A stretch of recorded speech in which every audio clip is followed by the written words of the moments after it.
Welcome to the first lesson of the second outcome of this first unit. So we just finished factoring rational expressions, and now we're moving on to rational expressions. And so the first lesson that we're going to start with is non-permissible values. And this is a concept that we will use in quite a few of the outcomes. It will just sort of become second nature to you. So it takes a little while to kind of grasp it, or it may take a little while, but you'll become very, very good at it. So I'll just read the paragraph, which you can see most of it anyway.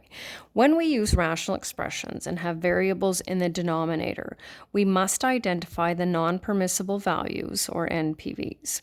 These are the values that make the denominator 0. We write the denominator not equal to 0 and solve. And so it's in Math 7, I believe, where you first learn that dividing by 0 is not an option, right? We can take 0 and divide it by a number, but we cannot take a number and divide it by 0. So we have to ensure that in no situation is there ever a 0 in the denominator. Now, if you look at these three rational expressions here, you can see there's an x over 8. Well, 8 is always going to be 8. So 8 can never become 0. Therefore, there are no NPVs in this situation because there are no variables in the denominator. Numerator's fine. We can have a 0 there. And if you're not sure, your calculator will always tell you 0 divided by 8 will give you 0. 8 divided by 0 will give you error because it's undefined. And same with this next one, right? And the third one, which I'll just quickly slide over here just so that you can see it, we have a trinomial in the numerator, a constant in the denominator. Never will 8, 7, and 19 become 0. Therefore, all values are permitted, as there are no variables in the denominator. And so that's the key. No variables in the denominator, and we don't have to worry about that. Okay, so first thing we're going to do is just tackle linear expressions, linear rational expressions. And the set of steps is pretty simple. First of all, we need to recognize that there is a variable in the denominator. And what we do is we write the denominator not equal to 0 and solve if necessary. So in this case, x cannot be 0. Well, that makes sense because if we substitute 0 in for x, 1 divided by 0 will be undefined, and we know that's not an option. Next one, and I would recommend starting with this. I don't think it's necessary. I'm trying to think. If it does say show a step, then you would, but I'm not quite sure. But there will come a point where we're going to let go of this eventually anyway, and just because there's so many. So it's a good habit to get into that process of, okay, recognizing that the denominator, which is what n minus 3 is, cannot be 0. We add 3 to both sides, right? And so we get n cannot be 3. Well, if we take this, substitute it in the denominator, 3 minus 3 is 0. Well, we know we can't have that. So c plus 5 cannot be 0. C cannot be negative 5. Nothing new with that one. And just a little bit more complicated, right? 2m plus 14 cannot be 0. Feel free to show as many or as few steps as you want. So if you can subtract 14 from both sides and divide by 2 right away, then by all means go ahead. If not, right, do it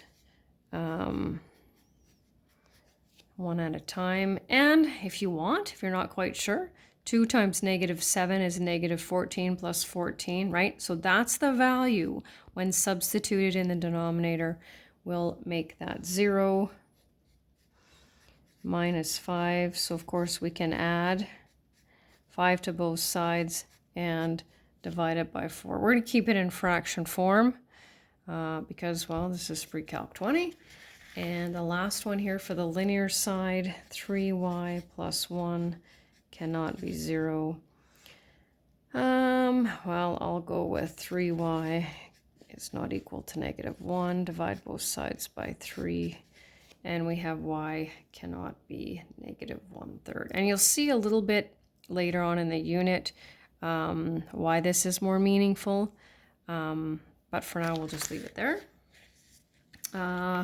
Next we have quadratic, so that's a degree of 2. The steps are over here on the right. I'll just quickly slide over here. Just what I said before, write the denominator not equal to 0. If it's linear, meaning it has a degree of 1, solve. If it's quadratic, factor, and then solve each linear equation. So we'll just get right over here. So it's possible to have more than one non-permissible value, and lucky for us, there's some more factoring involved, right? So not equal to 0, right? When we're factoring, we always look for that greatest common factor first, pull it out. And I don't know why this is, but for some reason, because we have 2 factors here, right? X times x plus 5 cannot be 0. Well, neither one of them can be 0. So we're going to put both of them, right? We'll take this one. X can't be 0, and x plus 5 can't be 0, and we'll solve that one. So we have 2 non-permissible values. And once we get into more other things that we have to do with them, instead of kind of showing this process, you're just going to write NPVs, x is not equal to 0, x cannot be equal to -5. But I think it's really important for this process. And I think I'm just going to go down just because then I don't have to move it as much. So remember, we're not paying attention to the numerator at the moment, right? Notice how each of my steps has a not equal to 0, right? We can't have things magically disappear and reappear in mathematics. So easy trinomial. I'm going through this really quickly because that's not part of the lesson. Now, from this, if you want to go straight to n can't be 8, right? N can't be -3, by all means, go ahead. This is the, I think, important part. Just that understanding. And you have to be careful, right? You got to watch those signs. Now, are you going to take that value and place it in here and make sure that it equals 0? Well, you could if you wanted to, but you don't have to, right? If you factored it correctly, put each factor not equal to 0 and solved, then you should be good to go. Sliding over here. Let's see, that'll give me just a little bit more room. We just have a difference of squares. Denominator not equal to 0. C minus 3, C plus 3. And of course, got to remember that not equal to 0, right? Because we will be solving. So C can't be +3 or -3. And this is one of our favorites as well. This is our difficult trinomial. Let's see. 2y for sure. Y, I'm not going to create a GCF here. Plus, minus, so I've got my +8, -7 gives me my +1. So once again, neither of these factors can be 0. Y can't be 7/2. And in this case, y can't be -4. Oh, I'm going to have to move that over. And then I'm not sure why I put another difference of squares there, but I did. So, oops, m minus 9, m plus 9.